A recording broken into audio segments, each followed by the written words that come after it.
So, I waited to see the movie because I want it to be less crowded.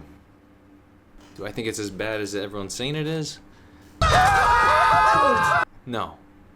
It's not horrible, it's just meh.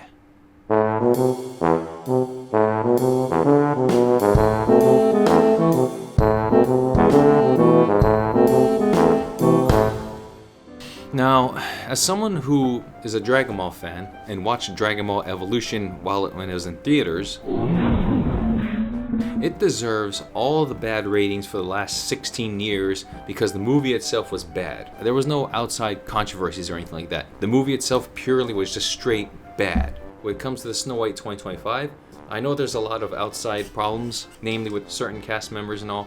I'm just going to focus on the movie by itself as it is, since it's being compared to Dragon Ball. Like I said, the movie itself is just meh. So parts of the lore they kept from the original movie would be Snow White lives in a house in a castle as a maid. Evil stepmother is jealous of her, hires an assassin to take her to the forest to unalive her. Assassin refuses, grows a conscience, lets her run away to the forest. Snow White runs into a house of 7 dwarves, lives with them for a little bit. Stepmother Queen finds out that she's still alive, decides to transform herself into an evil hag, gets a poisoned apple, finds Snow White, and gives her the apple and poisons her. She's unalived. Snow White gets saved by true love's kiss from her prince. And that's pretty much the original story put into this movie. That part is intact. So here are the things that they added to the movie which changed certain things. Snow White is supposed to be pale white. That's her name. That's how she got her name. Rachel Zegler is obviously not pale, so they had to make an origin story being born in the middle of snow. So that's how she got her name, Snow White. She had an actual father and a mother, and eventually the mother passed away. In comes the evil queen, her stepmom, and somehow tricks her father into a war. Never to be seen again, no explanation actually. So now here we get to the main story. So the other thing they changed is they introduced the prince, who is not a prince, is actually a bandit who's caught stealing. I know some people had a problem with that, but if you're going to tell a longer form of story, that probably works better, because if it was a prince finding out that Snow White had a problem, he would probably have a whole full-on army. It just turned into a full war movie. So at least with a bandit, it's more like a ragtag team takes on the big evil. Telling that type of story is actually pretty good, so I don't mind that. As I was watching this movie, I kind of noticed something a little bit about the acting of both Rachel Zegler and Gal Gadot. Zegler, as far as I'm concerned, this is my first time watching her. She's actually fine. Singing's also really good too. Gal Gadot, however, she kind of stood out in not really good way. Like, I think she was either trying too hard or just didn't really understood how to place herself in the character.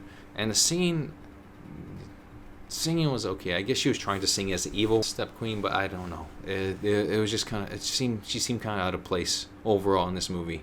Now another point I want to make is regarding the CGI use. When it comes to the animals, it makes perfect sense because the animals has played a key role in certain areas, and CGI works better because you can make them do pretty much what you need them to do. When it comes to the dwarves, however, when they're by themselves, it feels like an actual cartoon. It feels off that they're interacting with real people. This is a live action remake.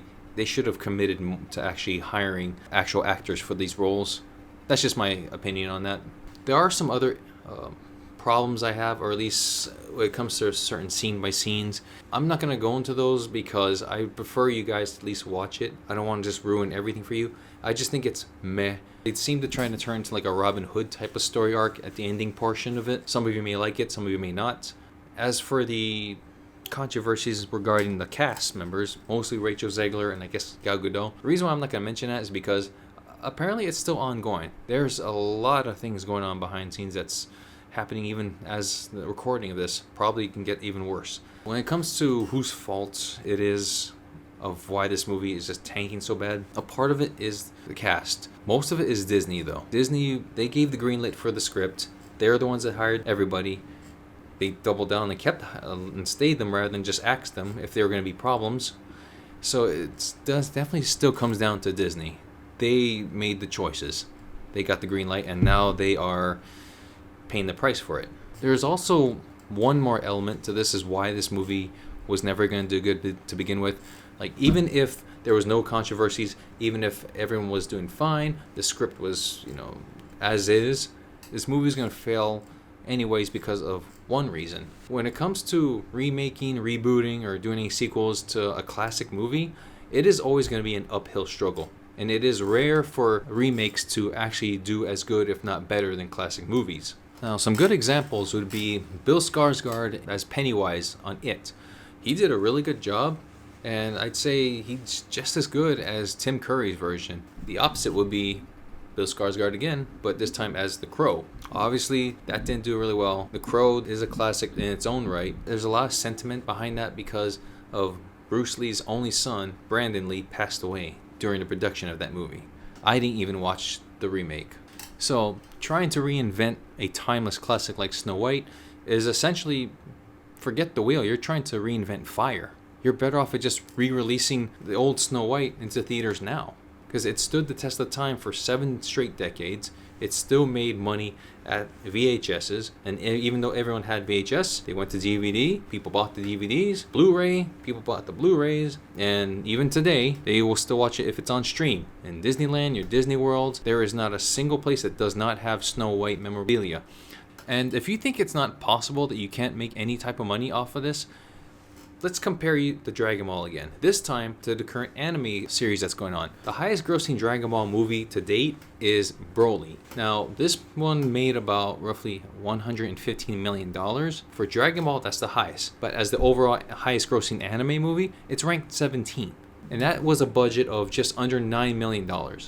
Speaking as a Dragon Ball fan, that is not a classic movie. Snow White is. And Snow White still can make money, in my opinion. The thing is, when it comes to budgeting, the movie was already made. You just gotta spend money on, marketing. So peanuts. At this point, you're gonna make money off that because what you're doing now, you're spending hundreds of millions of dollars and you're basically not getting any of that money back. So what are you gonna do at this point? That was just my thoughts and opinions on it.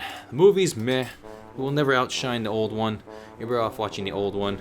And Disney, for crying out loud, you need to do something better. Laters.